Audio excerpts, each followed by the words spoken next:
Well, ladies and gentlemen, in this video, I am going to be going through every single state, looking at all of the polls that are on Real Clear Politics. Obviously, the non-swing states are not going to have very many polls, but we are still going to be taking a look at every single state. We're going to begin with Alaska. I'm going to do Alaska and Hawaii first. So you can see, like most of these states, there's just not going to have a polls that are on Real Clear Politics. I don't even think I've seen a single Alaska. Maybe I saw one Alaska poll. But 2020, it was kind of close. It was a 10-point victory. 2016, Trump won it by 15. I mean, you would like Trump to win it by like 12 or 13 just based on the idea that the electorate is getting more conservative. Looking at Hawaii, there's no polls there. Obviously, Hillary won it by 32. Biden won it by 29. There was a one poll that I saw out of Hawaii that was relatively close, but that was like 6 months ago. That was Biden versus Trump. Washington, I guess there's no polls out of Washington either. We're off to a great start. Oregon, you do have one poll. So this was in late July. Was this like right when Harris took over for Biden? Harris +5. You know, you saw 2016 Hillary win it by 10, 2020 Biden won it by 16. I think it's going to go back down. So Trump should make up some decent ground here in terms of the popular vote. I don't think Harris is only going to win it by 5 though. Maybe like 9 or 10. Maybe, I don't know, somewhere around there for Oregon, but Trump should make up some ground relative to how he performed in 2020 there. California, obviously, Harris is going to win this state very easily. California +24. There's been only a few polls. An Emerson poll in September. You had Clinton winning it by 29, Biden winning it by 29. Yeah, so this is another state where Trump's going to make up some ground in terms of the popular vote. Obviously, he's not going to win the state, but you're looking at like a 22-point victory probably for Harris. That's a 7-point increase for Trump in terms of the popular vote. Not that it matters a ton, but that is what it is. Montana, there have been some polls out of Montana, mainly because of the Senate race. So they'll poll the presidential race and the Senate race. And Trump is looking amazing. So obviously, if Trump wins Montana, like we expect him by around 17, 18 points, at least, possibly even more, this is going to be a very easy victory for Sheehy over Tester. And it's not even going to be close. You had Trump winning it by 16 and then by 20. Yeah, I think Montana's going to go up a little bit, probably to around 18 or a 19-point victory, at least maybe back to the 2016 levels where Trump wins Montana by around 20 points there. Looking at Idaho, there's really no polls in Idaho. Trump very likely to win it by around 30 points. Looking at, let's go to Nevada. Obviously, it's a swing state. So yeah, this is what I talked about yesterday. You've got the Bloomberg outlier that has Harris +7. Overall, this is basically a 50-50 state, and I would say Trump is the slight favorite. You had in 2020 at this time Biden +3, so Trump is really overperforming where he was relative to 2020, and he's overperforming it by 4 points in terms of the overall polling average. In 2016, he did lead by 2 points over Hillary, but I think a lot of this has to do with that Harris +7 Bloomberg poll, which really has catapulted her from basically a tie or up by 0.2 to being up by 1.2. I think Nevada is going to be extremely close. Whoever wins it, it's probably going to be within a point. But it's one of those things where, I mean, just the fact that she copied Trump's exact policy and then announced it in Nevada, the no tax on tips, that should be disqualifying. I'm sorry. I mean, it is just funny, though. Moving on to Utah, there's no polls. Trump very likely to win Utah, probably by around 20. If the thing will load, 20, maybe 21 points there. Moving on to Arizona, obviously a swing state. Trump's looking very good in Arizona. And it's Arizona, it's Georgia, and it's North Carolina right now where Trump is looking very good. You got the Bloomberg outlier. Other than that, Trump is up. I mean, USA Today up 6. New York Times CNN up 5. That's a recent poll that came out about a week ago.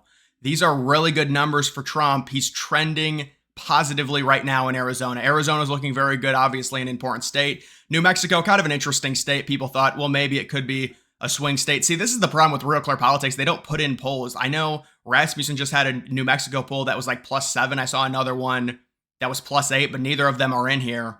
Like there was one poll from like early September. I mean, I think Harris is going to win this state, but I think it's going to be closer than 10. This is a state on the border. She'll win it probably by the same margin that Hillary did, maybe even less, maybe like a 7-point victory for Harris in New Mexico, I would say right now when looking at that. Moving up to Colorado, they only have one poll in here, Harris +11. There was a pretty funny poll between Biden and Trump that had Trump down by 2. But you can see Colorado has shifted significantly with the migration from California from a 5-point victory to a 13-point victory. It was a swing state like 3 election cycles ago.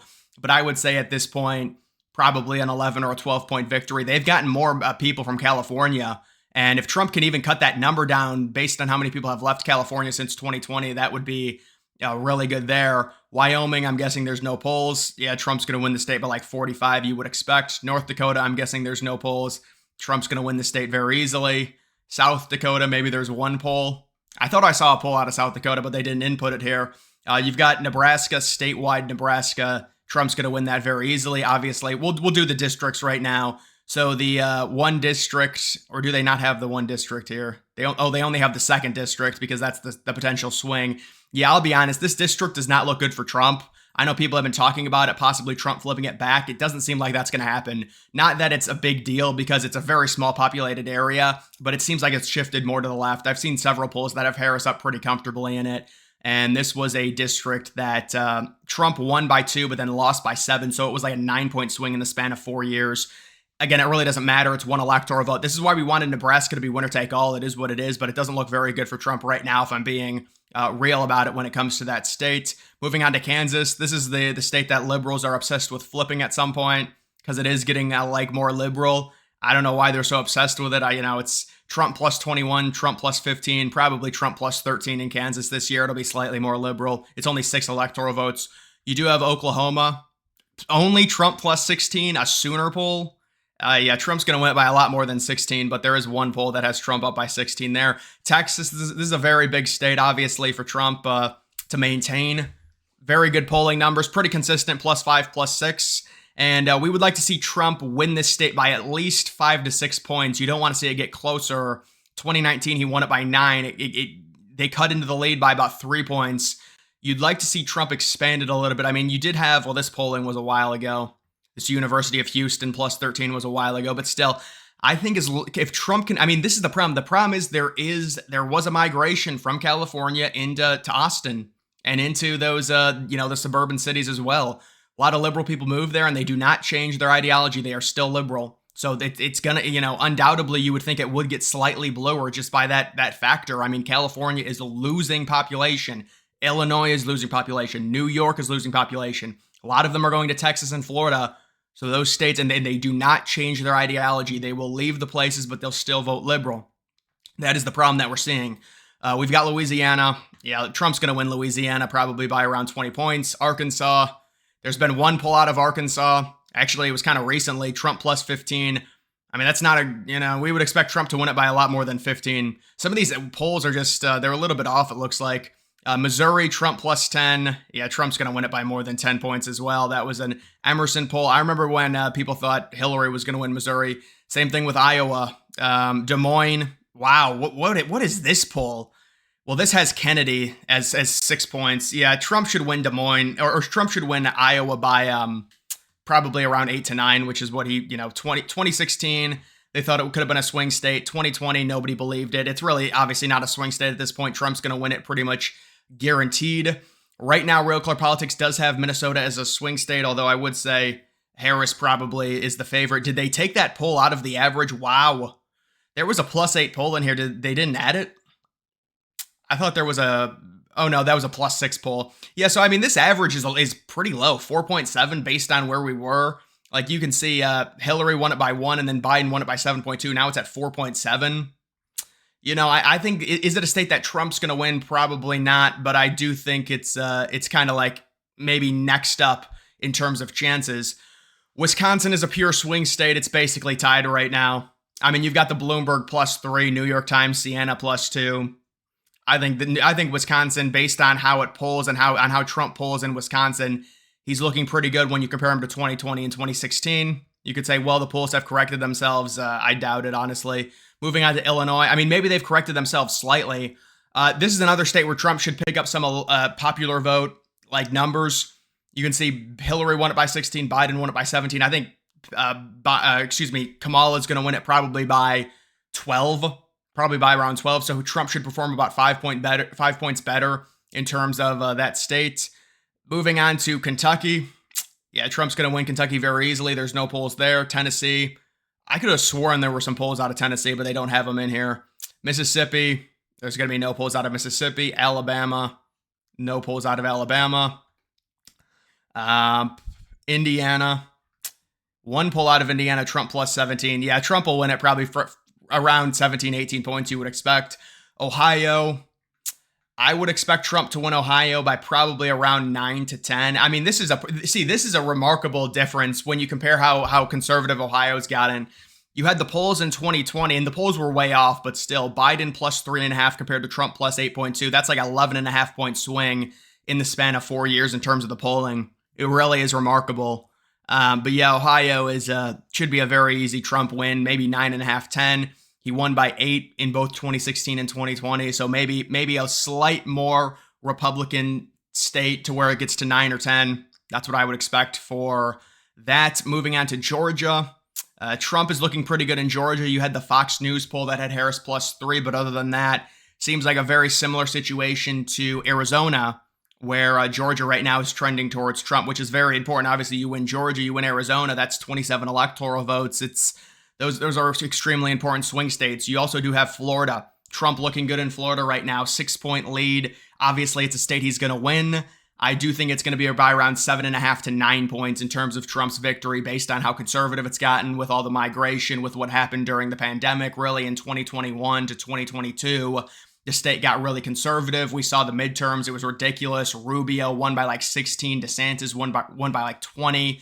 Trump's not going to win by that much, but it's still going to be very sizable. It'd be like a 9 or a 10-point victory. And then Scott will win by probably like 7 or 8 as well. You do also have, did I go over? I think I went over Georgia. You do also have South Carolina. South Carolina, Trump's going to win probably by around 12 or 13, you would hope. North Carolina, close state as well, but Trump, another state where he's up, and he's been up in pretty much all the recent polls, although there have been a few polls that are tied. It's a very close state, but I would say right now things are looking pretty good for Trump in North Carolina. It's a state that he's won in 2016 and 2020. It did get closer in 2020. The liberals shifted it by 2 points from a 3.5 point victory to a 1.5 point victory for Trump. But Trump's numbers are so much better than they were in 2020 or 2016. So if he's winning this state in 2016 and 2020, now you're facing kind of a half-ass candidate who really was just thrown in because of how bad Biden was. You would figure Trump would be able to win it, this year as well. I think I've gone through pretty much all of these. Virginia, a state that a lot of people have been talking about with good early voting numbers, very similar to Minnesota in terms of the average, 4.8. That was the poll with the Emerson poll that had it plus 8. So that's really what pushed this number up. This was like a 3.5 spread for Harris, which is very good for Trump because you're getting within the margin there to where you could flip that state. Even if we went to election night where it's plus 4.8, it's not impossible for Trump to win this state by like a point. But you would like to see the number come down just a little bit. But this is a winnable state. It is. We've gotten very good early voting numbers. Some of that is maybe a little bit of hype surrounding Trump. How much of that is real? There's a lot of different ways to interpret that data because we knew liberals were not going to do as nearly as much early voting as they did in 2020. But there's a lot of enthusiasm and potentially low propensity voters coming out for Trump in Virginia, which would be very, very good news for his chances when it comes to that state. I think I went over West Virginia. There's not going to be any polls out of West Virginia. Pennsylvania, the other huge swing state. The last 3 polls have been ties. I mean, seriously. But so the last 3 polls tied. Harris overall plus 0.4. It's you've got the Bloomberg outlier. Wow, so the Quinnipiac poll got taken off, but the Bloomberg poll is still in. So yeah, I mean, it's a very, very, very, very close race there. And it's hard to look, based on how Trump overperforms in Pennsylvania, you would have to figure he's in a good spot. But overall, I mean, we're getting like 6 ties here. So very close race in Pennsylvania. New York, this is another state Trump's going to overperform in relative to 2020. Right now, I would say Trump's probably going to lose by about 12 points in New York. You can see how crazy this is the crazy shift when it comes to the popular vote. Plus 23, plus 21. The Democrats will win this, but probably by about plus 12. So, and there was a crazy shift in 2022 in the suburban cities, the areas surrounding the Bronx. I think this is going to be a huge shift for Trump. Trump's not going to win New York. It's probably not going to be within 10 points. We were kind of thinking that maybe with Biden, but it still is going to be a pretty big shift. We'll go over, maybe we get a poll out of D.C. But what is it going to be? Kamala plus 95. Maryland, they have done a lot of Maryland polls. I think it's because of Hogan. I don't think Hogan's going to win either. But so they'll do the presidential polls. Harris plus 29. Maybe it's a little bit less. So Hillary won it by 25, Biden by 33. It's not going to be 33 with Harris. It'll probably be like 30 though. It's gonna be a heavy victory, no doubt about it for Harris. Delaware, There's one poll, Harris plus 20. That's from the University of Delaware. You would figure it'd be less than Biden, though. It probably will be. It'll probably be like 15 or 16 in Delaware, maybe even less than that. New Jersey, man, there's no polls out in New Jersey. Seriously? Well, it's certainly going to be less than 19. I think Trump has a really good chance of at least bringing the popular vote within a point, because so many of these states, Biden was able to run up huge, like from plus 13 to plus 19. There's no way it's going to be plus 19 and a half in New Jersey. The polls that we were getting had Trump only down by like 7 or 8 in New Jersey when he was facing Biden. There's, I guess, been no real polls against Harris. You know, somebody told me, they were like, why are there no polls out of New Jersey? I don't know. I mean, you'd figured there would be at least a few, but because it's like a bigger populated state. I think Trump will lose New Jersey by like maybe 10 or 11, which would be a very good performance there. Connecticut, yeah, Trump's obviously not going to win Connecticut. Rhode Island, there was one poll out of Rhode Island, Harris plus 20. Yeah, Harris probably wins Rhode Island by about 17. Massachusetts, Harris plus 31. Yeah, she's probably going to win it by about 30. And then you do have Maine, the at-large Maine. Harris sitting. I think Harris will win at-large Maine with the 2 electoral votes. Hillary only won it by 3. Biden won it by about 9. And I would say probably about a 6 or a 7-point victory, possibly for the Maine at-large. You look at the districts. So the first district, Harris obviously is going to win that guaranteed. The second district, it's very close. I think Trump will end up winning it. Normally, when it comes to these districts, they underestimate Trump in the way that they poll. What did Trump win it by? 7 and then 10. He'll win it by, I think it'll probably get closer, but he'll win it by about 5 or 6, I think, when it comes to that. You do have Vermont. Vermont, obviously, going to Harris, 41. I don't know about 41, but it's a low population. New Hampshire, you could argue, maybe becomes a swing state. We need more polling. I mean, there's been no recent polling in the past 2 weeks. I mean, there's barely been any polling anyways. But what were the averages back? Biden plus 7. Hillary barely won it. Yeah, this state's going to be closer, man. It is 100%. This state will be closer. Maine will probably also be closer, but this state will be like Harris plus 2, plus 3, probably, honestly. I mean, Trump might be able to flip it, but that's pretty much all of the, I think I went over all the states. I might have missed one, but yeah, I think the general vibe when you look at these and you look at Biden's performance, especially in some of the heavy liberal states, Trump's going to perform so much better. That's why I think there's a high probability of him winning the popular vote. And also the things we're seeing out of Arizona, Georgia, and North Carolina are very encouraging. I mean, Trump is leading all of these polls, which is pretty crazy considering how we've seen the polls underestimate Trump's performance on election day. Even if we get just a small underestimation, Trump's going to win this election very easily. Did I show Michigan? I think I showed, yeah, Harris plus 1.7. So yeah, that's every single poll from Real Clear Politics on every state. But either way, guys, that is going to do it for this video. Make sure you follow me on X. Link to that's always in the description.